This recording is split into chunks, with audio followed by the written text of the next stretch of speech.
Bonjour à tous, je suis Madame Boshra Jaffer et je suis votre enseignante de module structure de données et algorithmes.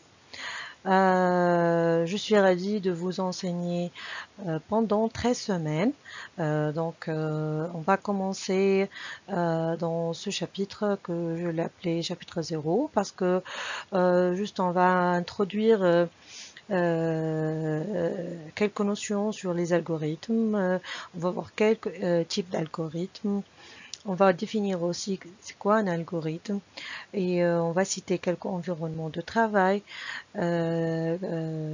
et aussi quelques langages de programmation utilisés pour traduire les algorithmes. On va voir aussi l'importance des algorithmes et les structures de données, même dans notre vie quotidienne. Et, euh, et surtout pour le métier d'ingénieur ou le métier d'informaticien en général. C'est tout pour ce chapitre 0 qu'on va après on va détailler au cours des séances qui viennent les différentes structures de données qu'on va voir qu'on peut voir dans les algorithmes. Euh, et, euh, et bien sûr, vous allez étudier un autre module qui est lié avec ce module, qui est la programmation. Cette matière et la matière de la programmation sont très liées. Ce qu'on va voir dans cette matière, vous allez traduire avec un langage de programmation que vous, je ne sais pas, peut-être c'est le langage C, c'est le langage le plus utilisé pour l'enseignement. Donc, et voilà, j'espère qu'on va passer des moments agréables ensemble. Tout d'abord, j'ai le plaisir de partager avec vous un peu plus sur moi-même. En effet, comme j'ai déjà dit, je m'appelle Boshra Jaffer, je suis tunisienne, j'ai une expérience un peu variée dans l'enseignement supérieur et dans plusieurs établissements internationaux, comme à l'université Sultan Ben Abdelaziz en Arabie Saoudite, aussi une expérience au sein de l'Institut supérieur des études technologiques de Bizerte en Tunisie. J'enseigne actuellement à l'université Mid-Ocean. J'ai aussi une expérience à l'université Estia, qui est une université euh, tunisienne et française. J'ai aussi une expérience en tant qu'ingénieur informatique au sein de la société multinationale ST Microélectronique. Et aussi j'ai une expérience au sein de la Banque africaine de développement. À propos de mon parcours universitaire, actuellement je suis doctorante en informatique sur le domaine de l'intelligence artificielle. J'ai un master en automatique et traitement de signal. J'ai aussi un diplôme national d'ingénieur en informatique et j'ai aussi un diplôme des études préparatoires en maths et physique. En résumé, j'ai une forte expérience de plus de 9 ans dans le domaine de l'enseignement universitaire où j'ai enseigné plusieurs matières telles que l'algorithmique, la programmation, les bases de données, les systèmes d'exploitation tels que Unix. J'ai enseigné cette matière dans plusieurs établissements. Les systèmes distribués aussi, les circuits logiques et numériques, je l'ai enseigné en Arabie Saoudite et ici à Mid-Ocean. Les réseaux sans fil aussi. Euh, j'ai aussi encadré plusieurs projets de fin d'études et des senior projects aussi. En plus de mes activités de renseignement dans les universités, j'ai occupé des postes administratifs tels que responsable de l'unité d'enregistrement et aussi membre de l'unité pédagogique. Passons maintenant au déroulement de ce module. En fait, Le nombre total des semaines de ce module est de 13 semaines, comme j'ai déjà dit. 10 semaines de cours. La semaine 12 est consacrée à la révision et la dernière semaine est réservée à l'examen final. Donc, chaque semaine, on va voir une séance de cours qui est enregistrée, qui est de 90 minutes, une séance de discussion de 60 minutes et un quiz par semaine que vous allez trouver à la plateforme Moodle. Chaque quiz va comporter 8 questions, mais moi je prépare 24 questions. En fait, c'est une banque de questions de 24. Chaque étudiant va avoir juste 8 questions par hasard. Donc le cours, comme j'ai déjà dit, est enregistré, mais la discussion sera en 60 minutes en direct, que vous allez demander des questions, où on va faire des exercices ensemble, tout type de discussion. Passons maintenant aux objectifs du module. Donc, le cours sur les structures de données et les algorithmes vise à atteindre plusieurs objectifs. En effet, il y en a plusieurs objectifs sur les algorithmes. On va citer quelques objectifs. Donc, tout d'abord, la compréhension des structures de données. C'est très important parce que on va voir pour écrire un algorithme, donc, il faut utiliser des structures de données. Ces structures sont très importantes pour désigner les données qu'on a. Donc, c'est très important de comprendre les différentes structures de données, par exemple les tableaux, c'est une structure de données, les listes, les piles, les fils, les arbres, les graphes, etc. On va voir toutes ces structures en détail avec des exercices et des exemples.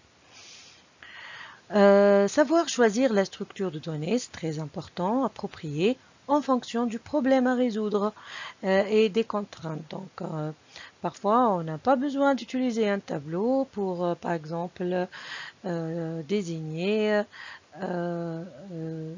les fils ou les piles, je ne sais pas, je dis n'importe quoi peut-être, mais ça dépend du problème. Le choix de la structure est très important. Donc, et bien sûr, avec ce genre de matière où c'est comme les mathématiques, il faut exercer pour avoir de l'expérience et après c'est automatique le choix des structures ou le choix de comment résoudre un problème. Le deuxième objectif de ce module est la maîtrise des algorithmes. Donc, après la compréhension des structures de données, on doit comprendre et analyser des algorithmes courants, tels que les algorithmes de tri, sont très connus, notamment les algorithmes de recherche, les algorithmes de parcours, etc.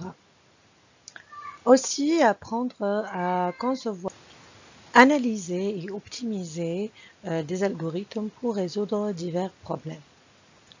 Troisième objectif est la complexité algorithmique. C'est une notion très importante et de comprendre, on va voir dans un chapitre séparé, on va comprendre lors de ce chapitre la notion de complexité algorithmique et son importance dans l'évaluation des performances des algorithmes. Notamment analyser la complexité en temps et en espace parce qu'il y a deux types de complexité, temporelle et spatiale, des algorithmes pour évaluer leur efficacité. Le quatrième objectif de ce module est un objectif très important où on cherche l'optimisation et l'efficacité. C'est un objectif très important est d'apprendre à optimiser les algorithmes. Toujours en informatique, on a eu recours à cette notion d'optimisation, et surtout en programmation, bien sûr. Donc, apprendre à optimiser les algorithmes pour améliorer leur efficacité. Tant qu'on optimise, on a une efficacité meilleure. L'optimisation en termes de temps d'exécution, d'utilisation de la mémoire, etc. Aussi comprendre les techniques d'optimisation, c'est-à-dire il y en a des techniques d'optimisation comme la récursivité, la programmation dynamique, la divisée pour régner, etc. On va voir aussi tous ces notions dans les chapitres qui suivent. Cinquième objectif de ce module est la résolution des problèmes. C'est le but principal des algorithmes et la résolution des problèmes. Donc, c'est plutôt de développer des compétences pour résoudre une variété de problèmes en utilisant des structures de données et les algorithmes appropriés. Aussi apprendre à décomposer un problème complexe en sous-problèmes gérables et à appliquer des algorithmes pour les résoudre. Donc, pour la résolution de problèmes, même en d'autres domaines, si on a un projet ou un problème très grand ou très compliqué, il est préférable c'est pas préférable, c'est pas question de préférence, c'est une question d'intelligence, c'est de décomposer un problème en sous-problèmes plus petits et moins complexes, et ça devient plus gérable et plus facile à résoudre. D'autres objectifs de ce module sont les applications pratiques, par exemple, d'appliquer les concepts et les techniques appris à des projets concrets et à des problèmes réels. Utiliser les structures de données et les algorithmes pour optimiser les performances des applications et des systèmes. Un autre objectif est le travail en équipe et collaboration. Donc, c'est le fait de développer des compétences pour travailler en équipe. Donc, le travail de programmation en général, c'est un travail en équipe, surtout quand on a un projet très grand ou compliqué. Donc, collaborer avec d'autres et résoudre des problèmes de manière collective. Participer à des projets pratiques qui nécessitent la conception et l'implémentation d'algorithmes et de structures de données.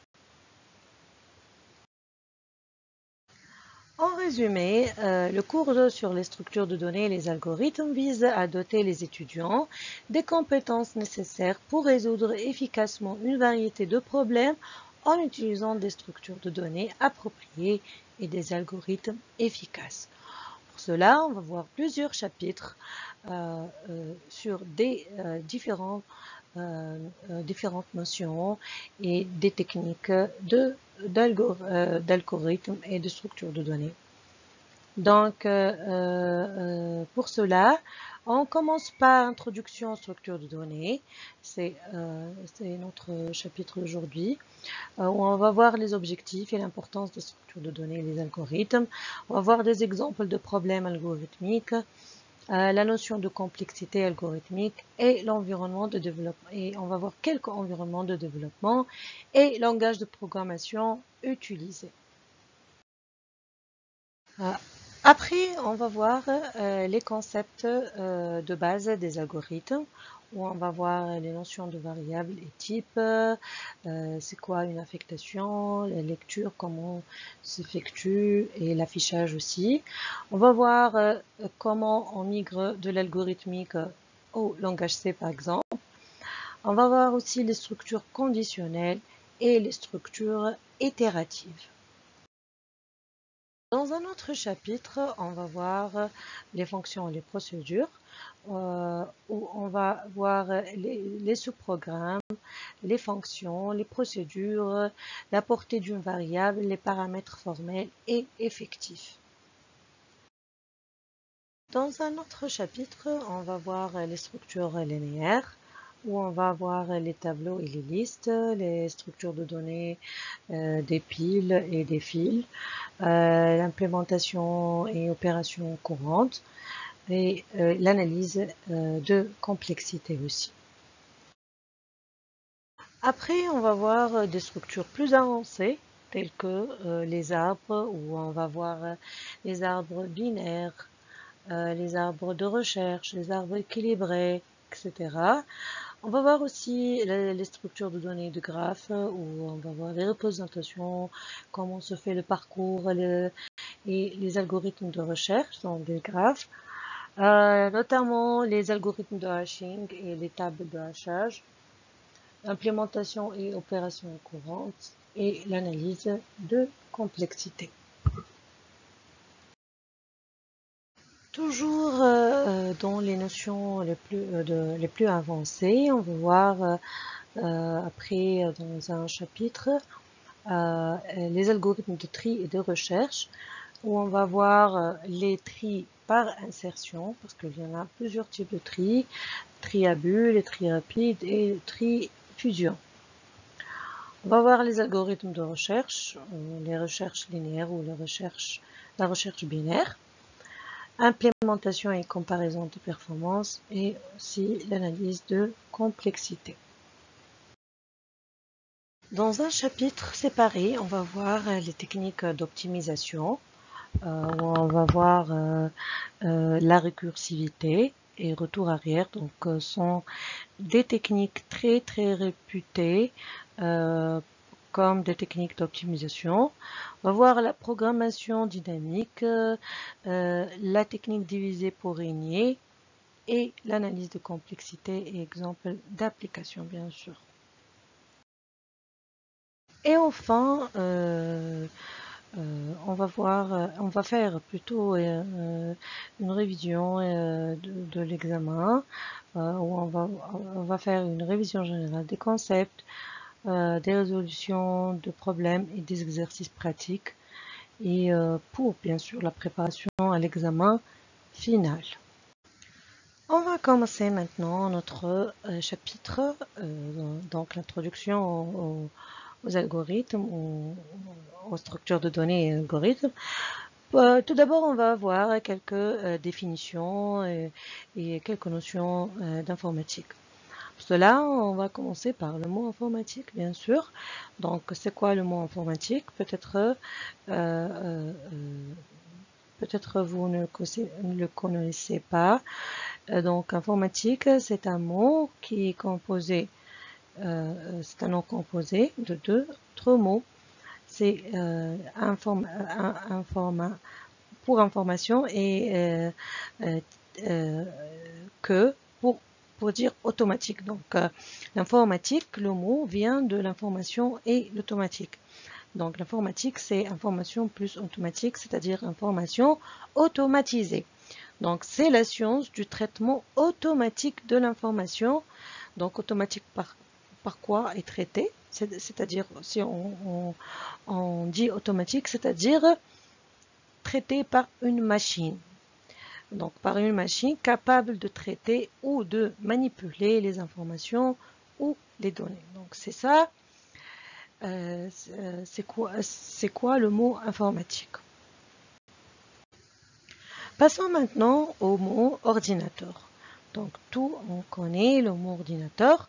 C'est une machine qui saisit. Donc, avec quoi saisit? Le saisie se fait par des périphériques d'entrée, comme le clavier, la souris, etc.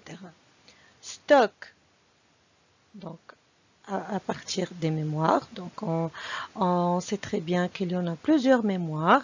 La mémoire morte et la mémoire vive. Donc, il y en a du stockage permanent et du stockage temporel. Donc, c'est pourquoi il y en a des mémoires mortes et des mémoires vives. Donc, la RAM, c'est une mémoire volatiles, donc vives, donc on ne stocke pas d'une façon permanente dans la mémoire RAM. C'est une mémoire pour le traitement et aide le processeur à traiter les programmes. Donc pour le stockage permanent, on a comme les disques, les mémoires magnétiques comme les disques durs et les CD et les mémoires flash, etc. Donc mémoire, il y en a plusieurs types de mémoire. Donc une machine qui saisit à l'aide des périphériques d'entrée, stocke à l'aide de mémoire et traite les programmes. Donc le traitement s'effectue à l'aide des programmes et les programmes sont traités par le processeur. Donc le processeur avec la mémoire RAM donc traite les programmes. Donc les programmes comme par exemple des programmes qu'on va faire en algorithmique, mais bien sûr l'algorithme c'est un langage pseudo-langage et c'est pas un langage compréhensible par la machine. On doit le traduire par un langage C par exemple, ou Python, ou Java, ou n'importe quel langage de programmation compréhensible par la machine. Parce que la machine, on sait très bien qu'un ordinateur ne comprend qu'un seul langage, c'est le langage binaire. Mais, mais les informaticiens ont inventé des langages, des pseudo-langages pseudo-naturels, comme le langage C par exemple, et le langage C lors de la compilation et l'exécution est traduit en langage binaire pour être traité par le processeur. Donc ici, au niveau de traitement, ce se fait à l'aide de processeurs. Et restitue, donc l'affichage et la restitution de l'information ou de données à l'aide de périphériques de sortie, comme par exemple l'écran. Donc tout simplement, on peut représenter l'ordinateur par input-output, c'est-à-dire entrée-sortie, donc entrée ou la saisie de données, le traitement et la sortie. Mais derrière cette représentation, il y en a toute une science.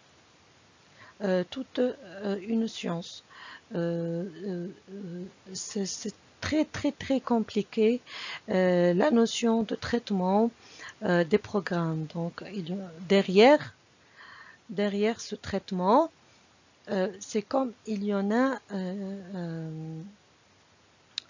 une usine de données qui fait le traitement. Mais tout simplement, un ordinateur est compris comme ça, une unité, il y en a des entrées et il y en a des sorties. On va voir maintenant les définitions d'un algorithme. Donc, j'ai choisi deux définitions. Donc, la première définition, un algorithme, c'est une procédure de calcul bien définie qui prend en entrée une valeur ou un ensemble de valeurs et qui donne en sortie une valeur ou un ensemble de valeurs. Un algorithme est donc une séquence d'étapes. C'est ça, un algorithme. C'est une séquence d'étapes de calcul qui transforme l'entrée en sortie. Je ne sais pas si vous le saviez, la notion d'algorithme est présentée même avant l'informatique. C'est une notion mathématique connue par le savant arabe. C'est pourquoi le mot arabe commence toujours par al. Donc algorithme, c'est un nom qui vient du savant al-Khwarizmi. Donc c'est une notion qui était apparue même avant l'informatique. Donc c'est juste pour dire qu'un algorithme, c'est une séquence d'étapes. C'est une notion mathématique conçue pour résoudre des problèmes. Mais après, on a utilisé le mot algorithme pour les problèmes informatique et après ces algorithmes sont devenus de plus en plus formels et standardisés pour être traduits en des langages compréhensibles par une machine, qui est l'ordinateur, bien sûr. Passons maintenant à la deuxième définition d'un algorithme. Cette définition est plutôt informatique. Donc, un algorithme est une suite d'instructions ordonnées. Donc, on parle d'instructions ou quand on parle d'un programme informatique. Donc, c'est une suite d'instructions ordonnées qui, une fois exécutée, correctement exécutée, c'est-à-dire par une machine, conduit à un résultat donné. Donc, c'est une définition purement informatique d'un algorithme. Mais l'algorithme est plus général que l'informatique. Donc, comme je vous ai dit, un algorithme aussi, on peut l'utiliser pour des notions mathématiques, par exemple. Et il est conçu, je ne sais pas, peut-être 1000 ans ou même plus. Peut-être la notion d'algorithme est apparue en 1100, choses comme ça. Donc c'est une notion très ancienne et très générale, mais à nos jours, on utilise le mot algorithme surtout au niveau informatique. Et c'est ça la définition informatique de mot algorithme, qui est une suite d'instructions qui, une fois exécutée correctement, on va voir, c'est-à-dire correctement, parce qu'il y en a parfois des erreurs lors de l'exécution, des erreurs sémantiques ou syntaxiques, et que conduit à un résultat donné. Ok, c'est ça donc la deuxième définition qui est une définition purement informatique. Quelles sont alors les caractéristiques d'un algorithme? Un algorithme doit être clair, pas d'ambiguïté, il doit être compréhensible. Donc aussi un algorithme doit être déterministe, c'est-à-dire avec un ensemble de données. Il faut qu'il fournisse le même résultat quelle que soit la machine. Donc on ne peut pas avoir un programme qui donne des résultats différents pour des différentes machines. Donc il doit être déterministe. Il doit être fini, c'est-à-dire il doit se terminer quelle que soit la machine, le temps et la date d'exécution. Et aussi un algorithme doit être efficace. L'algorithme doit effectuer le travail demandé avec le minimum de ressources. Donc toujours on parle d'optimisation en informatique en général, c'est pas juste en programmation. Toujours on optimise parce que l'informatique est gourmand, c'est-à-dire la machine ou le programme est gourmand aux ressources. Les ressources sont notre première ressource, c'est le temps et aussi les ressources matérielles, donc comme mémoire et comme processeur. Donc toujours on optimise l'algorithme pour avoir un temps minimum d'exécution et moins gourmand en mémoire. Voici un schéma qui résume le passage d'un problème jusqu'à la solution. Donc ici, on a un problème à résoudre ou un projet ou n'importe quel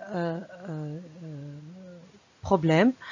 Donc on va formulation du comment, c'est-à-dire on va résoudre le problème. Tout d'abord, on va écrire un algorithme. Donc l'algorithme, c'est une suite d'instructions en pseudo-langage. On va voir ce pseudo-langage. C'est un langage qui est très près du langage du programmation et aussi il est près du langage naturel. Donc l'algorithme, comment je vais vous expliquer, c'est pas un langage de programmation compris par la machine. C'est une notion abstraite, c'est une notion intermédiaire entre le problème et le programme en langage de programmation. Donc, c'est une partie intermédiaire créée par l'informaticien, est écrit par l'informaticien pour résoudre le problème. Après l'écriture d'algorithme, on va faire la traduction ou le codage. On va choisir un langage de programmation. Un algorithme, il peut être traduit en n'importe quel langage de programmation, bien sûr approprié au projet, parce qu'on ne peut pas, par exemple, choisir un langage, par exemple C, pour créer des pages web. Ou je ne sais pas. Donc, il y en a des langages de programmation appropriés pour certains projets.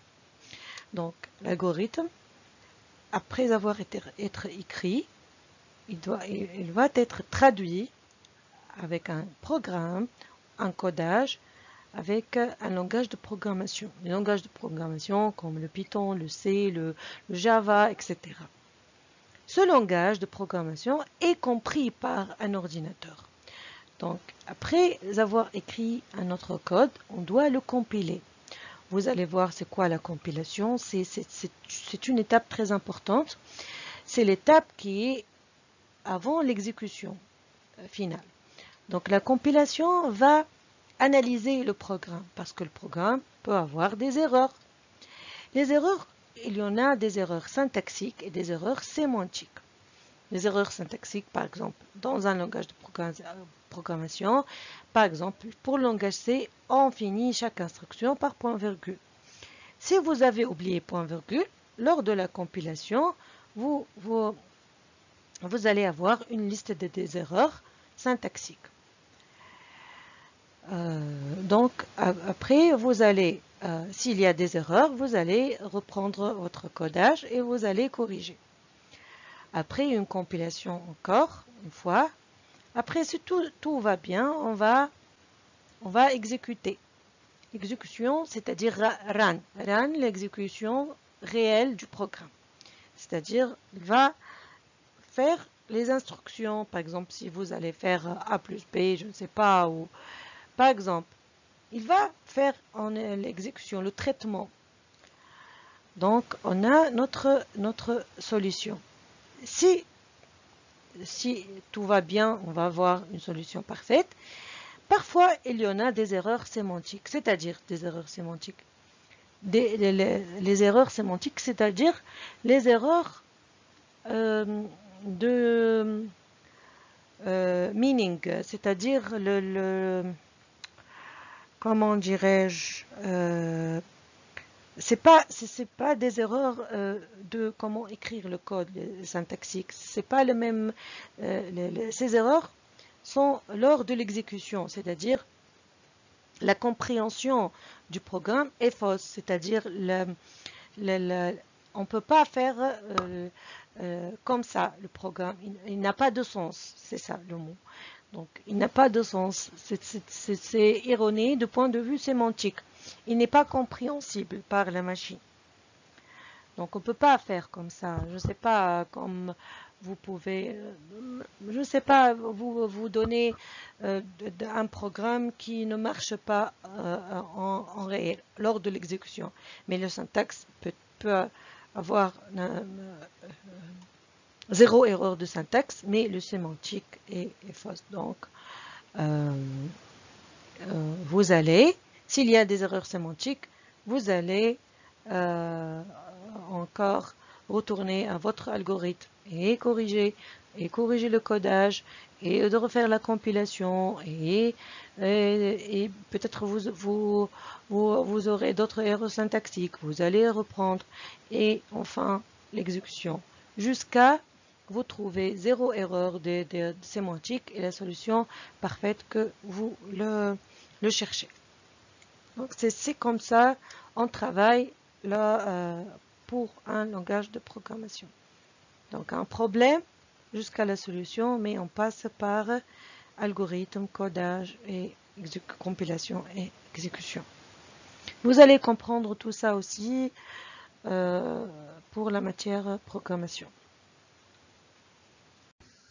Donc, voici la structure d'un algorithme. Donc, un algorithme, il est composé de trois parties. La partie en tête, où on écrit le mot algorithme et le nom de l'algorithme que vous allez choisir, n'importe quel nom. Donc, mais le mot algorithme est standard. Donc, ces mots en gras, ce sont des mots standards. Donc, on doit écrire algorithme après le nom de l'algorithme. Par exemple, permuter. Vous allez écrire un algorithme qui permet la permutation de deux nombres. Donc, vous allez choisir le nom, permuter. Toujours donner des noms significatifs. Après, la déclaration. Après l'entête, on va déclarer nos constantes si on a les variables, bien sûr, toujours on a des variables, et les structures si on a, donc const pour déclarer les constantes, et vous allez écrire votre liste de constantes, les variables, les listes des variables, et extract si vous avez par exemple une structure de tableau, de liste chaînée, chaîne de caractères, n'importe quelle structure. Et la partie la plus importante est le corps. On ne peut pas parler d'un algorithme si on n'a pas un corps. Et le corps est débuté par le mot-clé début et fini par le mot-clé fin. Et entre début et fin, il y en a les actions, les instructions effectives du programme. Et point virgule, bon, on peut les pas mettre les points virgules parce que l'algorithme c'est pas un langage de programmation. Le syntaxe n'est pas très important. Il y en a bien sûr standardisation, mais point virgule on peut les enlever sans problème. Et bien sûr, on peut faire des commentaires, comme dans un langage de programmation, par dièse, par exemple, par des cotes, ou n'importe, comme pour les langages de programmation. Ce qui est important, donc, le nom de l'algorithme, la déclaration de nos variables ou constantes, et début, fin, et nos instructions. Passons maintenant à voir l'importance des structures de données et algorithmes. Donc, la maîtrise des structures de données et des algorithmes est essentielle pour développer des logiciels performants, résoudre des problèmes complexes et innover dans le domaine de l'informatique. Ces concepts sont fondamentaux pour tout professionnel de l'informatique et sont largement utilisés dans toutes les disciplines de l'informatique. Donc, parmi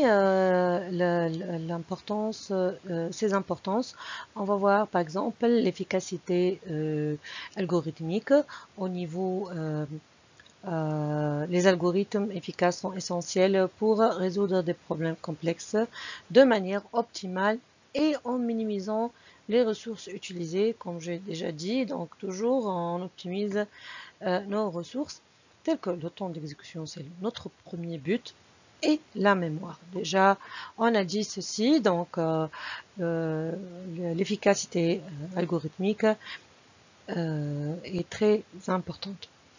Donc, aussi, les performances des applications, les structures de données bien conçues et les algorithmes efficaces sont cruciaux pour garantir des performances optimales des applications, notamment en termes de vitesse, de réactivité et de capacité à gérer de grandes quantités de données. Donc, la performance aussi est très importante pour les applications. L'importance des algorithmes aussi se présente aux solutions aux problèmes réels. Donc, ils fournissent des outils pour résoudre efficacement une grande variété de problèmes réels. Bien sûr, le but de l'informatique, c'est nous facilite notre vie quotidienne, notre vie réelle, les problèmes réels. Des simples opérations de recherche aux algorithmes complexes utilisés dans l'ingénierie, par exemple la science des données, la robotique, la médecine, la domotique, etc. Il y en a les solutions des problèmes réels dans tous les domaines. Aussi, l'importance au niveau innovation technologique. L'innovation dans le domaine de l'informatique est souvent liée à la conception et à l'optimisation d'une nouvelle structure de données et algorithmes. Donc, toujours, on invente des nouveaux algorithmes qui nous facilitent ou nous optimisent et nous optimisent nos ressources et donne une performance plus efficace. Donc, permettent de repousser les limites de ce qui est possible en informatique. Donc, l'innovation technologique, tous on connaît qu'elle avait une vitesse très, très, très grande qui dépasse toutes les autres sciences. Une autre importance aussi au niveau de base de l'informatique, ils forment la base de l'apprentissage de l'informatique et sont des compétences essentielles pour tout professionnel travaillant dans le domaine de la technologie.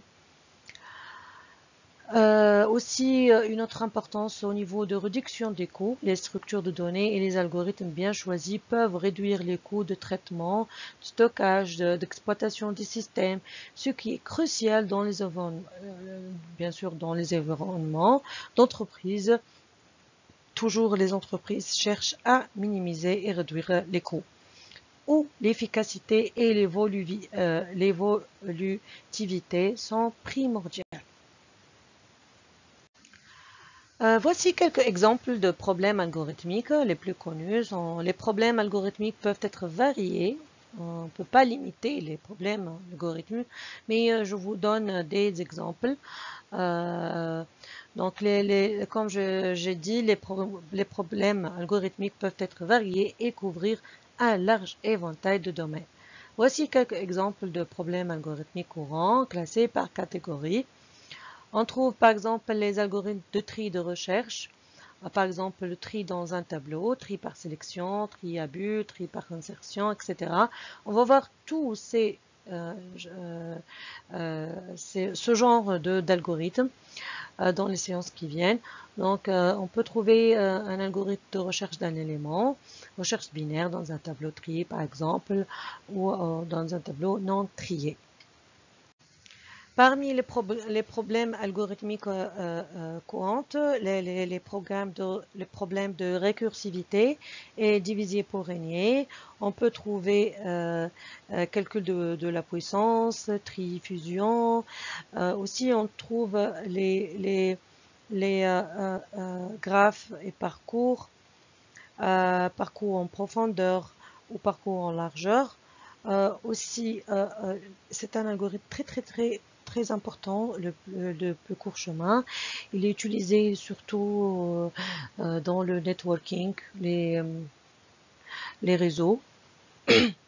Donc les protocoles de routage, les protocoles de routage d'acheminement des données par exemple en Internet, on a recours aux algorithmes de plus court chemin pour minimiser le temps de passage de données. Donc, tous ces algorithmes sont utilisés dans la vie quotidienne dans différents domaines. Donc, on trouve par exemple l'algorithme de Dijkstra, Bellman-Ford, Floyd-Warcher pour trouver le plus court chemin. Il y en a plusieurs, hein, il n'y a pas que ces exemples. D'autres types d'algorithmes, comme les algorithmes d'arborescence, on peut trouver les algorithmes de parcours d'arbres, la recherche dans un arbre binaire ou la recherche par exemple, insertion ou suppression d'un arbre. Tout ceci, on va voir dans les chapitres qui suivent. On peut trouver la programmation dynamique, un problème ou un algorithme très connu, c'est le problème du sac à dos. Il est conçu pour trouver la meilleure combinaison d'objets à mettre dans un sac sans dépasser un poids donné. C'est juste un problème d'optimisation qui est très connu en mathématiques et en informatique. Et bien sûr, tous ces algorithmes sont après pratiquée dans plusieurs domaines. D'autres aussi exemples comme les algorithmes de chaîne de caractères où on a la recherche de sous-chaînes, pattern matching. On peut trouver les algorithmes de gestion des données comme les algorithmes de file d'attente ou pile avec opération mine. On va voir aussi ce genre d'algorithmes sont très aussi connus en algorithmique. On peut trouver aussi d'autres exemples de problèmes algorithmiques comme les algorithmes mathématiques. Par exemple, pour vérifier si un nombre donné est premier ou non. Donc, c'est un algorithme courant en mathématiques ou, par exemple, l'algorithme de calcul de PGCD, c'est le plus grand commun diviseur. Par exemple, un algorithme pour calculer le PGCD de deux nombres à l'aide de l'algorithme d'Euclide. En résumé, ces problèmes algorithmiques représentent seulement quelques-uns des nombreux défis que l'on peut rencontrer en informatique. Chaque problème, bien sûr, nécessite une approche algorithmique spécifique pour le résoudre de manière efficace et optimale. Passons maintenant à la notion de complexité algorithmique. Donc, la complexité algorithmique est un concept fondamental en informatique qui mesure la quantité de ressources en temps et espace. Ces deux ressources sont très importantes en informatique. On cherche toujours à les optimiser. Qu'un algorithme utilise en fonction de la taille de l'entrée. Elle permet d'évaluer et de comparer les performances des algorithmes et de prédire comment ils vont se comporter lorsque la taille de l'entrée augmente. En fait, il existe deux principaux types de complexité algorithmique. La première est la complexité temporelle, où cette complexité mesure le temps que prend un algorithme pour s'exécuter en fonction de la taille de l'entrée. Elle donne une indication de l'efficacité d'un algorithme. On trouve pour cela de différents types de complexité temporelle. Par exemple, le meilleur cas, best case, où la complexité temporelle dans le meilleur des scénarios, c'est-à-dire lorsque l'algorithme s'exécute le plus rapidement possible. Un deuxième type de complexité temporelle est le cas moyen ou l'average case, où ici la complexité temporelle moyenne sur toutes les entrées possibles, généralement difficile à calculer en pratique. Et on a le worst case ou le pire cas où la complexité ici temporelle dans le pire des scénarios, c'est-à-dire lorsque l'algorithme prend le plus de temps. Un deuxième type de complexité, c'est la complexité spatiale. Ici, la complexité spatiale mesure la quantité de mémoire, l'espace, qu'un algorithme utilise en fonction de la taille de l'entrée. Aussi, une autre ressource très importante est la mémoire. Donc, c'est pour ça qu'on a une complexité spatiale. Elle donne une indication de la quantité de mémoire requise pour exécuter un algorithme. En résumé, l'analyse de la complexité algorithmique est essentielle pour choisir les algorithmes les plus efficaces pour résoudre un problème donné. Donc, optimiser les performances des applications et évaluer la scalabilité des systèmes. Il s'agit d'un élément fondamental de la conception et de l'optimisation des algorithmes. On va voir en détail dans les prochaines dans le prochain chapitre en détail comment mesurer la complexité algorithmique. Passons maintenant à voir les environnements de développement et langages de programmation utilisés. Donc, lors de l'étude des structures de données et des algorithmes, différents environnements de développement et langages de programmation peuvent être utilisés. Bien sûr, en fonction des objectifs pédagogiques, des préférences de l'enseignement, de l'enseignant et des besoins des étudiants. Voici, bien sûr, ici, parce qu'on est au milieu dans l'enseignement, dans le domaine de l'enseignement. Si on est au milieu de travail, d'autres critères ou contraintes pour choisir les langages ou les environnements de développement.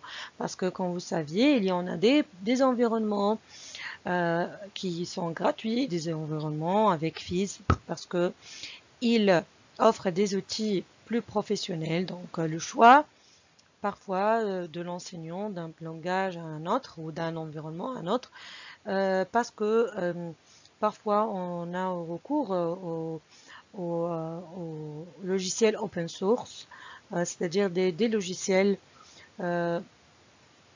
gratuits ou parfois open source, c'est pas toujours gratuit, c'est pas nécessairement le mot gratuit, c'est open source, c'est-à-dire le code est, est, euh, ouvert, c'est-à-dire il n'est pas une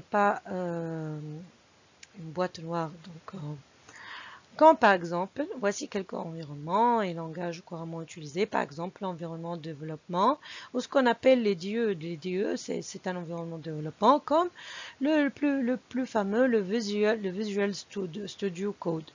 Donc, c'est un éditeur de code open source populaire avec un large éventail d'extensions pour prendre en charge divers langages de programmation, comme le C par exemple. Donc, Visual Studio, c'est un éditeur open source. D'autres IDE comme IntelliJ IDEA, c'est un environnement de développement intégré, populaire aussi, surtout pour les langages Java, Kotlin, Scala, etc. Un autre environnement aussi fameux, l'Eclipse, donc c'est un environnement intégré, utilisé pour le développement c'est spécifique pour Java, mais aussi extensible pour d'autres langages parfois. Le PyChar, c'est un IDE spécialement conçu pour le développement de Python, offrant des fonctionnalités avancées pour travailler avec ce langage.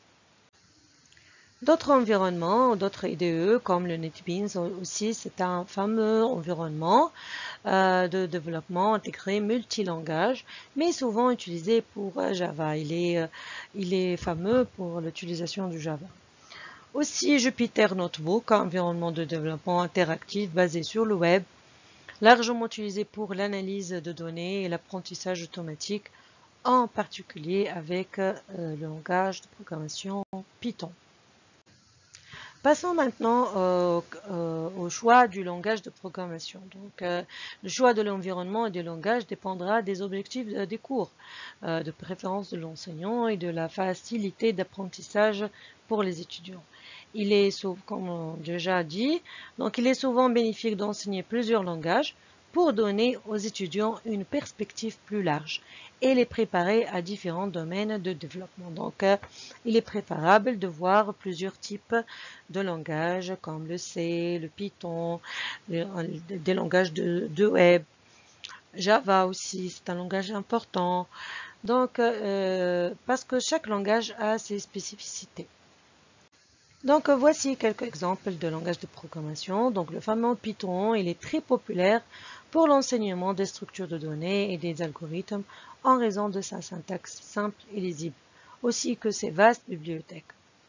Aussi Java, souvent utilisé dans les cours d'algorithmique en raison de sa forte typification et de son utilisation courante dans le développement d'applications d'entreprise. Mais la philosophie de Java est différente de deux philosophies du langage C, par exemple, parce qu'il utilise la notion des classes. Aussi, C++, c'est similaire à Java, donc il est très approprié pour enseigner les structures de données et des algorithmes en raison de sa performance et de sa similitude avec d'autres langages comme C et Java. Aussi, le C#, souvent utilisé en particulier dans les environnements Microsoft pour enseigner les structures de données et les algorithmes. On trouve aussi JavaScript, utilisé pour l'apprentissage des algorithmes et des structures de données, en particulier pour la programmation web. Donc, JavaScript est utilisé pour la programmation web. Scala, utilisé pour enseigner des concepts de programmation fonctionnelle et d'algorithmes avancés. On trouve R, principalement utilisé pour l'analyse des données, mais également pour enseigner les algorithmes liés à la science des données surtout. Le fameux langage C, c'est un langage, est un choix populaire pour enseigner, donc aussi je vais l'utiliser parfois, de voir comment traduire de l'algorithmique vers le C, parce qu'il est très similaire à la standardisation des algorithmes. Donc, car il enseigne les concepts fondamentaux de manière directe, c'est ça l'atout de langage C, et offre une compréhension approfondie de fonctionnement interne des ordinateurs et du système d'exploitation. Certains systèmes d'exploitation comme Unix et Linux sont écrits avec le langage C. Il est encore utilisé à nos jours, il est très fameux. Le Swift pour les cours axés sur le développement iOS et macOS. Merci et à la prochaine.